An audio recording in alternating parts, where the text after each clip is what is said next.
कन्हैया मित्तल जी, अब इंतजार पूरा करना चाहिए हमें उन लोगों का जो बेसब्री से आपको सुनना यहाँ पर चाहते हैं कि आपके भजन जो है, क्योंकि 12 साल का लंबा इंतजार अब प्रयागराज में पूरा होने जा रहा है, जब महाकुंभ वहां पर होगा और बहुत ही अद्भुत छटा वहां पर देखने को मिलेगी, दिव्य अलौकिक सांस्कृतिक महत्व देखने को मिलेगा। आप भी जा रहे हैं, तो महाकुंभ के लिए क्या आपने भजन तैयार किया है, उसके साथ हम आगे बढ़ें। महाकुंभ तो हो ही रहा है, लेकिन महाकुंभ से पहले भगवान अवतरित हुए हैं। हाँ। और हनुमान जी अवतरित हुए हैं संभल में, और पूरे देश में संभल के हनुमान जी के दर्शन करने की होड़ लगी है। संभल का जब जिक्र करते हैं तो ये इसकी संभल में निकले बजरंग बली और कुछ लोगों में मच गई खलबली। मैंने उसी को गाया है, इसीलिए सबसे पहले वही आप सब सुनना चाहते हैं। संभल के बजरंग बली का भजन खड़े होके, वाह, तो जूता उतार के गाते हैं। लेकिन इतना ठंडा नहीं भाई, तालियों के साथ स्वागत होना चाहिए। संभल में निकले बजरंग बली, संभल में निकले बजरंग बली, लो मच गई खलबली। जय जय जय बजरंग बली, जय जय जय बजरंग बली। मैं ऐसे ही गा दूंगा, इसको ट्रैक की जरूरत नहीं है, ये इतने अच्छे सुनने वाले बैठे हैं, इसको बिना ट्रैक के गा देंगे। आप गाओगे ना मेरे साथ? संभल में निकले बजरंग बली, लो मच गई खलबली। अब आपको बोलना है, जय जय जय बजरंग बली, जय जय जय बजरंग बली। शंकर का वो रूप है लगता, राम जी का दूत है लगता। और महाराज जी बैठे हैं, त्रेता में हनुमान जी उड़ के आते थे, द्वापर में भी उड़ के आते थे, लेकिन कलयुग में उड़ के नहीं आते। सुनना कैसे आते हैं? शंकर का वो रूप है लगता, राम जी का दूत है लगता। ऐसे चलता है वो वानर, जैसे कि बुलडोजर चलता। मिट्टी में मिला दिए बाहुबली, मिट्टी में मिला दिए बाहुबली, लो मच गई खलबली। दोनों हाथ उठा के जिसको खुशी है और मुट्ठी बंद करके कहना, जय जय जय बजरंग बली, जय जय जय बजरंग बली, जय श्री राम जी। कन्हैया मित्तल जी, हमेशा जब भी आपका जिक्र होता है तो काठू श्याम बाबा का जिक्र होता है, और आप बताते हैं लोगों को कि काठू नाम नहीं जपना है, वो जगह है, वो एक गांव है, नाम तो श्याम का जपना है। और काठू श्याम का जब जिक्र होता है तो कहा जाता है कि हारे का सहारा बाबा श्याम हमारा। और आपने एक गीत भी उनका गाया था कि किस तरीके से आपके दिन बदल जाएं, आपके दिनों के जो दुख हैं वो दूर हो जाएं। तो कैसे आपकी जिंदगी में बदलाव आया और कैसे आपको खाटू श्याम बाबा का वो दरबार दिखा कि वहीं से आपकी जिंदगी बदलेगी, और वो बदली भी? आपको प्रसिद्धि इतनी मिली कि फिर आपने पीछे मुड़कर नहीं देखा।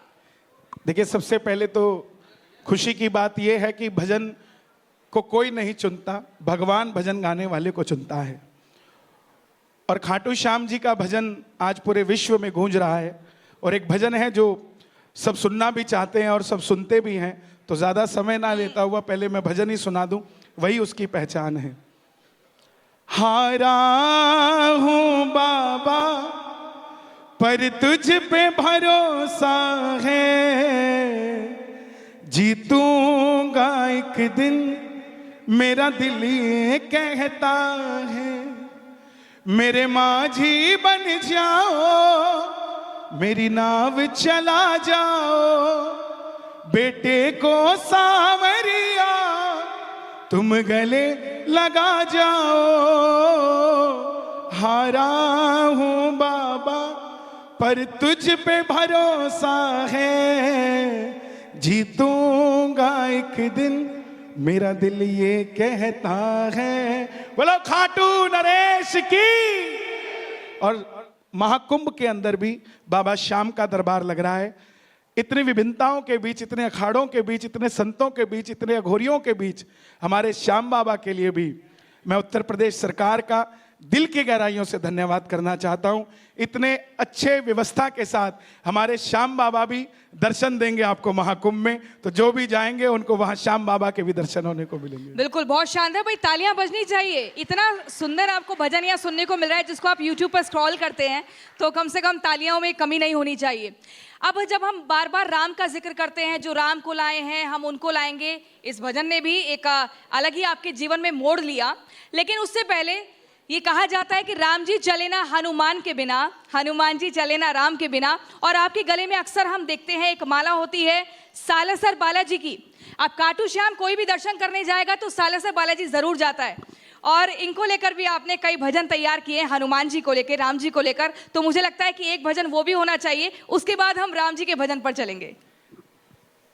बालाजी महाराज सालासर धाम, डिस्ट्रिक्ट चुरू, राजस्थान में है।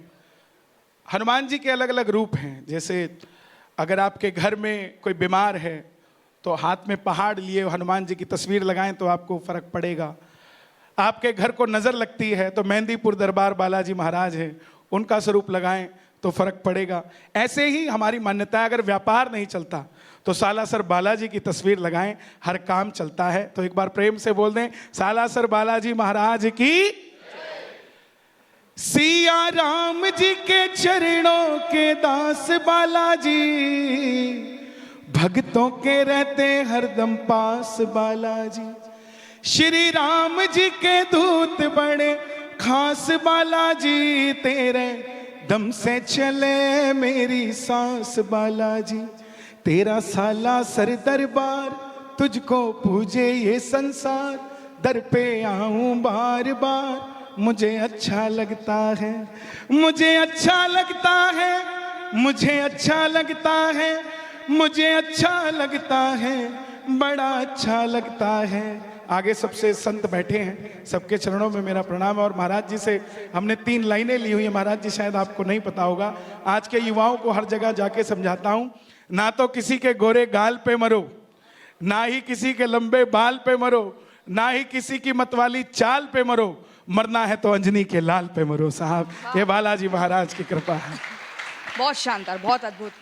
और अभी आप महाराष्ट्र में जब शपथ ग्रहण समारोह हो रहा था तब भी आपने एक भजन गाया था, आपने कुछ बोला था और उसको बड़े इत्मीनान से बॉलीवुड के तमाम सितारे, चाहे फिर वो शाहरुख खान हो, सलमान खान हो, उन्होंने भी ध्यान से सुना। तो मुझे लगता है कि वो 2 शब्द यहाँ पर भी गुनगुना दिए जाए।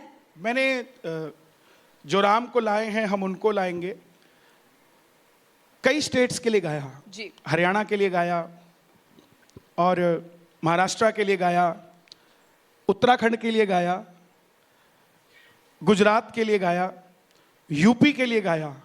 5 स्टेट के लिए मैंने इसको गाया और 5 में भगवा लहरा। ये मैं मेरे इस गीत को बड़ा नहीं कहूँगा, ये सनातनियों के हृदय में जो ये गीत जगह बना चुका है उसको कोई निकाल नहीं सकता। बहुत सारे लोग हैं जो सवाल करते हैं कि आप राम को लाने वाले कौन हैं, तो मैं उन्हें सरल सी भाषा में जवाब देता हूँ। गणेश चतुर्थी के दिन हम गणेश जी भी घर में लाते हैं। दीपावली के दिन हम माता लक्ष्मी को भी अपने घर में विराजित करते हैं। एक तंबू के अंदर 500 साल से जो राजा राम इंतजार कर रहे थे कि कोई तो आएगा जो मुझे तंबू से निकाल के महलों में लेकर जाएगा। माता सीता भी सवाल करती होगी कि राम, ये देश हमारा है, ये यूपी हमारा है, तो मेरा महल कहाँ है। त्रेता में तो हनुमान जी थे जो लंका फूंक कर हमारा महल बना गए, क्या कलयुग में कोई नहीं होगा। तब राम जी भी कहते होंगे कि सीता चिंता ना कर, दिल्ली में मोदी होगा, यूपी में योगी होगा और ये राम महलों में चला जाएगा। इतनी सी सरल सी बात लोगों को समझ नहीं आती, ना आए, लेकिन जो सनातनी अपने दिल की बात कह रहा है वो कहकर छोड़ेगा। और महाकुंभ के लिए भी मैं कहना चाहूँगा कि जितने लोगों को मिले बदनाम करने के लिए, तो कुंभ का मेला ही मिला कि बच्चे गुम गए, 2 भाई गुम गए तो कुंभ के मेले में गुम गए, कोई और गुम गया